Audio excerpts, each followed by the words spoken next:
یہ بڑی بدنصیبی ہے کہ صوبے سے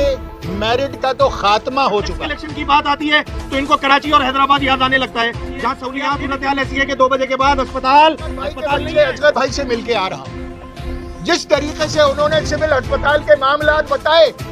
میں شرمسار ہوں ان سے۔ کمرے کو اس کے باہر لکھ دیا جائے بنس وارڈ، تو وہ بنس وارڈ نہیں ہوتا بھائی۔ اور رکھنے والے حضرات کے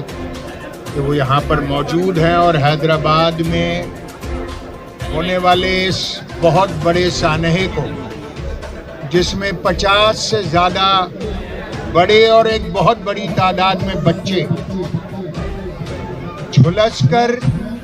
سلنڈرز کی وجہ سے جو دھماکے ہوئے سلنڈرز میں، اس میں جاں بحق ہوئے اور ایک بہت بڑی تعداد کراچی کے ہسپتالوں میں اور حیدرآباد کے ہسپتال میں زیر علاج ہیں۔ سب سے پہلے تو ہم دعا کرتے ہیں کہ پروردگار اس سانحے میں جو بچے دنیا سے چلے گئے، پروردگار ان کے درجات کو بلند فرمائے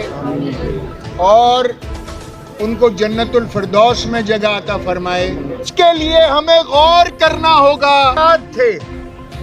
وہ کیا واقعہ تھا جس کی وجہ سے اتنی بڑی تعداد میں ہمارے بچے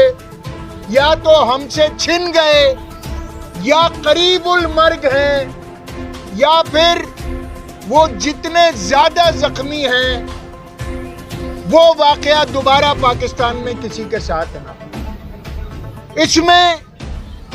OGRA oil and gas development authority جو ایک وفاقی ادارہ ہے، اس کی یہ ذمہ داری بنتی ہے، کیونکہ سارا پاکستان، صرف 40% پاکستان ایسا ہے جو پائپ لائنز کے ذریعے سے گیس حاصل کرتا ہے۔ 60% پاکستان جو کہ گاؤں گوٹھوں میں دیہاتوں میں رہتے ہیں، ان کو سلنڈرز کے ذریعے گیس حاصل کرنی پڑتی ہے۔ یہاں پر ایک بچہ، اصغر بھائی کے بچے، اصغر بھائی سے مل کے آ رہا ہوں، جس طریقے سے انہوں نے سول ہسپتال کے معاملات بتائے، میں شرمسار ہوں ان سے۔ میں دونوں ہاتھ جوڑ کر معافی مانگ کر آیا ہوں ان سے، اور میں پھر مانگوں گا، اور ہر ایک سے جس کا بچہ یہاں مرا ہے میں معافی مانگنا چاہتا ہوں کہ جو حکومت سندھ کو ان کی ٹیک کیئر کرنی چاہیے تھی، جو دیکھ بھال کرنی چاہیے تھی، وہ نہیں ہو سکی۔ وہ بچے جو مر گئے وہ تڑپ تڑپ کر، سسک کر، بلک کر مر گئے،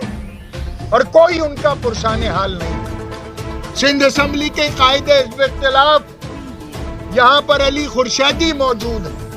میں ان سے گزارش کروں گا کہ وہ نہ صرف اس مسئلے پر بات کریں بلکہ پوری طاقت سے حکومت اوگرا کی جانب سے، میں تصویر کے دوسرے پہلو کی جانب آؤں گا کہ جس میں ایک سانحہ ہو جاتا ہے ایک جگہ پہ، اور اس سانحے کے بعد جو انتظامات ضلعی اور صوبائی حکومتوں کو کرنے کے ہیں، اس ضلعی حکومت کے اگر کسی جگہ پہ آگ لگ جاتی ہے کسی بھی وجہ سے، تو آگ بجھانے کی جو ذمہ داری ہوتی ہے وہ ہر مہذب معاشرے میں، شہروں میں، وہ فائر بریگیڈ کا پورا ایک محکمہ ہوتا ہے۔ میں یہاں پہ سندھ کے دوسرے بڑے شہر میں کھڑا ہوا آپ سے بات کر رہا ہوں، اور یہاں کے فائر بریگیڈ اور فائر ٹینڈرز کی صورتحال ایسی ہے کہ وہ ایفیکٹیوٹی ان کی ختم ہو گئی ہے۔ یہاں پر جب سی ایم صاحب یا دیگر وزراء کے پروٹوکول میں جانا ہوتا ہے تو ایچ ایم سی کے فائر ٹینڈرز کو استعمال کر لیا جاتا ہے، مگر یہاں پر جب لوگوں کی املاک کو اور جان پہ جب بن پاتی ہے، جب یہاں آگ لگ جاتی ہے، تو یہاں پہ فقط 117 سیٹیں، مذاق لگایا ہوا ہے۔ حیدرآباد کے لوگ کیا اسرائیلی ہیں کیا جو اس طرح کی سہولیات رکھی ہوئی ہیں، یا فلسطینی ہیں؟ آپ اپنے آپ کو اسرائیلی سمجھتے ہو کہ فلسطینیوں پہ ظلم کرتے رہو؟ مذاق لگایا ہوا ہے، بچے مر گئے یہاں پہ، ماتم لگا ہوا ہے ان شہروں میں، اس شہر میں حیدرآباد میں، اس کی پوری فضا سوگوار ہے، مذاق لگایا ہوا ہے۔ بھائی آپ کے توسط سے ہی میں حکومت سندھ کو کہتا ہوں کہ خدا را کچھ نہیں کر سکتے زخموں پہ مرہم رکھنے کے لیے، جو جاں بحق ہوئے ہیں، جو شہید ہوئے ہیں، جو بچے معصوم شہید ہوئے ہیں، ان کی فیملیز کو کمپنسیٹ کیا جائے، کم از کم